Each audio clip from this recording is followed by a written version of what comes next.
5 लाख आता घ्या 5 लाख नंतर घेतो अशा पद्धतीची ऑफर जी आहे त्याला प्रेम म्हणतात का हे विचारायचं. मला देवाभाऊला प्रश्न विचारायचा आहे.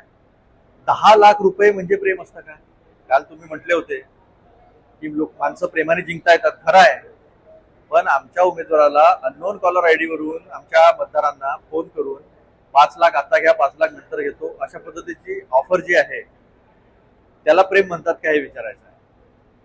तुमच्याकडे 600 लोक आहेत, 600 मतदार आहेत, आम्ही तर जिंकणारच आहोत.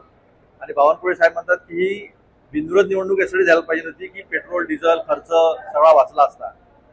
पण मग या 600 लोकांना तुम्ही गोव्याला घेऊन चालले, मुंबईला घेऊन चालले, वेगवेगळ्या ठिकाणी पर्यटन स्थळावर घेऊन चालले, 8-8 दिवस म्हणजे एकेकाचा 4-5 लाख रुपये खर्च येईल. मग याचं उत्तर काय आहे?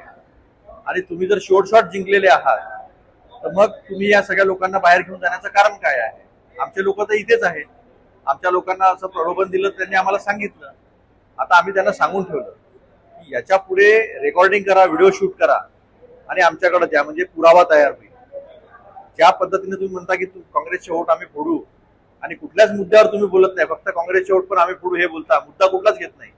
जलजीवन मिशनचे कार्यक्रम नाही अजून झाले, पिण्याचे पाणी नाही नगरपालिकांकडे, निधी नाही, फिल्टर प्लांट काम करत नाही आहे, असे अनेक प्रश्न जे आहेत ते नगरपालिकांचे आहे.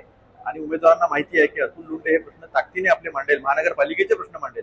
नागपूरमध्ये पुलाच्या पलीकडे पूर्व, दक्षिण आणि उत्तरच्या जवळपास तिथे क्रीडा संकुल आहे हरपूर मौजामध्ये, तर त्याला 46 कोटी द्यायला नाही आहे. 63 गेम तिथे होऊ शकतात.